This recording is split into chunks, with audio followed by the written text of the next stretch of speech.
This channel does not promote any violent, harmful, or illegal activities. All content provided by this channel is meant for an educational purpose only. আর জ্যোতিগৃহ কলকাতায় ফের অগ্নিকাণ্ড, বড় বাজারের দিকে নজর রাখতে হচ্ছে। সেখানে ভোর 5টা নাগাদ একটি ইলেকট্রিক সামগ্রীর দোকানে আগুন লাগে, ভয়াবহ অগ্নিকাণ্ড। ছবিটা আরো একবার দেখাবো, সেই মুহূর্তের ছবি দেখাবো আপনাদেরকে।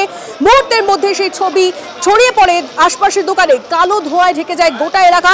পরপর বিস্ফোরণের শব্দ শোনা যায়। ঘিঞ্জি এলাকা হওয়ায় আগুন নেভাতে বেশ বেগ পেতে হয় দমকলকে। দমকলের 24টা ইঞ্জিন, ভেবে দেখুন একবার তাহলে আগুনের ভয়াবহতা কতটা, যে দমকলের 24টি ইঞ্জিনের ঘন্টা 5 চেষ্টায় আগুন নিয়ন্ত্রণে আসে।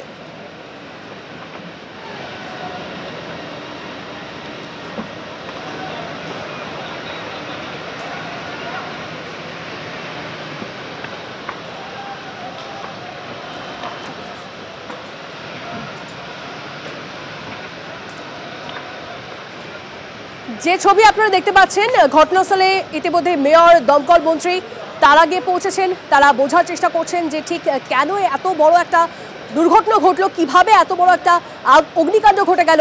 সেই জায়গায় এই মুহূর্তে যে ছবি আপনারা দেখছেন, ঘটনাস্থলে মেয়র, দমকল মন্ত্রী পৌঁছেছেন। তারা খতিয়ে দেখার চেষ্টা করছেন বিষয়টা।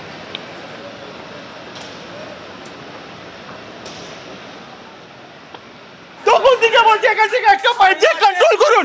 ফায়ার ব্রিগেড বলছে ফায়ার ব্রিগেডে কোনো এ নাই, এরা জেনে বুঝে করেছে। ফায়ার ব্রিগেড বলছে ফায়ার ব্রিগেডে এখানে তামাশা দেখছে ওরা। 10 থেকে 15 লাখ টাকা মারা বাজে, কোটি কোটি টাকা এখানে পুরো মানুষের মাল ছিল, কब तो গেল। आग बुझाने में नाकाम हो रहे हैं, इसके वजह से इनके लिए जरूरी था कि 2-4 10 फायर ब्रिगेड लेकर के आना चाहिए था। और ये जो है एक फायर ब्रिगेड से ये बुझा रहे हैं, लापरवाही बहुत ज्यादा हो रही है फायर ब्रिगेड की तरफ से, जिसके कारण इतना ज्यादा आग जो है फैल रहा है। ये आग लगी है, इसका भी कारण है बैक साइड से ऑल इलीगल ऑक्यूपायर के होने के कारण ही सारी आग लगी है। उन्होंने ओवर लाइटिंग ये वहाँ से पूरा अंदर से आग लगाने का सब निकला है, जिससे नहीं तो इनसाइड में पक्का जगह में क्या खराब होने का काम। আমরা অনেকবার বলেছি যে ইলেকট্রিক লাইনটা মাঝে মাঝে ফেল করে, একদিন দুদিন বন্ধ থাকে, আমাদের কাজের প্রবলেম হয়। আপনারা এটাকে প্রপারলি গাইডলাইন দিন, কিন্তু এরা কোনো রকম সেরকম স্পেশাল ব্যবস্থা নেই। কোথায় কোনো ব্যবস্থা তো কিছু নেই, ফায়ারের কিছু তো নেই, আপনি তো দেখতে পাচ্ছেন। সব মিলিয়ে কমপ্লেন করবে, তারপরে কিছু কেউ কমপ্লেন করেনি। কমপ্লেন করতে হবে তো, এ তো বারবার হচ্ছে, আবার আগে বছরও তো হয়েছিল। যে ছবি আপনারা দেখছেন এই মুহূর্তে জ্যোতিগৃহ কলকাতার যে অঞ্চল, সেই ছবি আপনাদেরকে দেখাচ্ছি। এজরা স্ট্রিটে যে ঘটনা ঘটে, সেই ঘটনার পরেই ঘটনাস্থলে পুলিশ কমিশনার তিনিও পৌঁছন বলে খবর পাওয়া যাচ্ছে। এজরা স্ট্রিটে বিধ্বংসী আগুন, ঘটনাস্থল পরিদর্শন পুলিশ কমিশনারের। বেআইনি কিছু থাকলে অভিযোগ পেলে ব্যবস্থার আশ্বাস দিয়েছেন তিনি। বিকেলে কলকাতার পুলিশ কমিশনার মনোজ কুমার বর্মা তিনিও এসে দমকলের যারা আধিকারিকরা রয়েছেন বা দমকলের যারা কর্মীরা রয়েছেন, যারা দিনভর এখানে কাজ করছেন, তাদের সঙ্গে কথা বলে গোটা পরিস্থিতি জেনে নেওয়ার চেষ্টা করেন।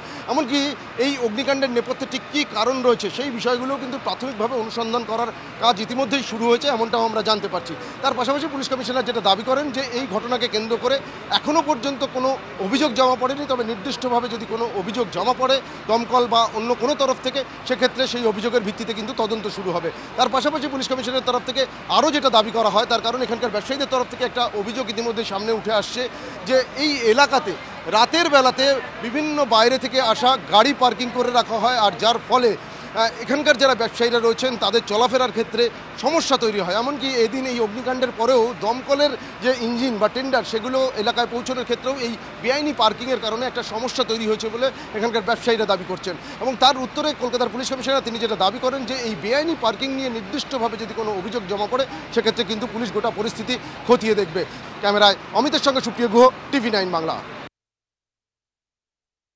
কি বলেছেন সেটা আমি শুনিনি, কিন্তু যদি কোনো আনঅথরাইজড কনস্ট্রাকশন যদি থাকে নিশ্চয়ই লফুল অ্যাকশন নেওয়া হবে। এই রাস্তাগুলো অকুপাই হয়ে যাচ্ছে রাতের অন্ধকারে, এইরকম স্পেসিফিক যদি কিছু থাকে আমরা নিশ্চয়ই তদন্ত করে ওটাও দেখবো, দ্যাট কেন এটা এখানে এমনি মানে খুব বিজি এরিয়া থাকে, প্রচুর লোক মানুষ কেনা বেচা করার জন্য আসছে, কিন্তু কোনো স্পেসিফিক মানে নির্দিষ্টভাবে এখানে ইলিগাল পার্কিং হয়ে যাচ্ছে না অন্য কোনো ইস্যু আছে সেটা আমরা দেখে নেব। কিন্তু স্যার রেগুলার সার্ভেইলেন্সটা কোথায়? ইজরা সিটির আগেও আগুন লেগেছিল। হ্যাঁ, এটা আমরা প্রচুর জায়গায় আমাদের টিম কেএমসি জয়েন্টলি আমরা ভিজিট করি।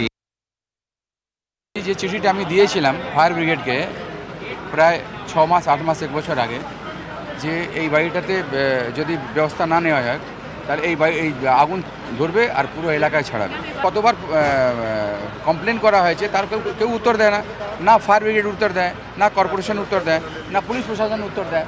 1 ঘন্টার পরে ওই বাড়িটা আগুন লেগেছে। Fire brigade totally fail. যারা ব্যবসা করছেন তাদেরকেও কিছু দায়িত্ব থাকতে হবে। একা ফায়ার ব্রিগেড সব কিছু পারবে না, একা পুলিশ সব কিছু পারবে না। অ্যাকশন হয়েছে, আপনারা জানেন না, এর আগের ঘটনায় এফআইআর হয়েছে। যদি কোনো জায়গায় দেখা যায় যে আইন ভেঙে কিছু হয়েছে, আইনের যা ব্যবস্থা আছে সেটা গ্রহণ করা হবে। সব সাবজেক্টে আমার মধ্যে পড়ে না, কিছু কিছু পার্ট কর্পোরেশনে আছে, কর্পোরেশনও জানে, তারাও চেষ্টা করছে। বড় মাননীয় মুখ্যমন্ত্রী ফিরহাদ হাকিমকে বলেছি, আমি নিজে শুনেছি যে এইগুলো ব্যবস্থা নেওয়ার জন্যে আগামী দিনে নিশ্চয়ই কর্পোরেশন সেই ব্যবস্থাগুলো নেবে। বহু পদ্মোষ পাঠকের সঙ্গে আমার কথা হয়েছে, রাজনীতির কোনো বিষয় না, একটা ইনসিডেন্ট যখন কোনো ঘটে সকলকে মিলে সেখানে সহযোগিতা করতে হয়। কোন ইল্লিগাল কনস্ট্রাকশন হয়, হতে পারে ইল্লিগাল, আমি চ্যালেঞ্জ করছি না।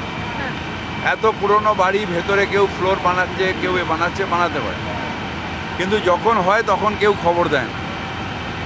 যখন সেখানে বসবাস শুরু করে মানুষ, তারপরে কোনো কারণে তার সাথে যখন অসুবিধা হয় তখন এগুলো নিয়ে বলে। সুতরাং এটা আমার এক্ষুনি জানার কথা নয় যে কোনটা ইল্লিগাল আর কোনটা লিগাল, কারণ এগুলো সব পুরনো বাড়ি, 100 বছর 150 বছরের বাড়ি। এখানে কি খবর ক্ষতি হয়েছে আগে অ্যাসেসমেন্ট হোক, ব্যবসায়ী সমিতিদের সাথে বসি, ওনাদের কি ইন্স্যুরেন্স আছে না আছে দেখতে হবে, তারপরে আমরা এটা বলতে পারবো। বড় বাজারে আগুনটা হচ্ছে মাসকাবাড়ি আগুন। বড় বাজারে যেটা জ্বলে সেটা হচ্ছে মাসকাবাড়ি আগুন। সে তো এর আগেও তো বিজয় ওঝা নিজে অভিযোগ করেছিলেন, তার কাছে লিখিত অভিযোগ আছে যে হকারদের জন্য, হকারের ডালার জন্য ওখান থেকে ঢুকতে পারে না, না অ্যাম্বুলেন্স না ফায়ার ব্রিগেড, কেউ ঢুকতে পারে না। এখন এই যে তৃণমূলের যে ব্রিগেড আছে, সেই ব্রিগেডের পেট চলবে কেমন করে? পুরো তৃণমূল মানেই হচ্ছে করে খাওয়ার কোম্পানি।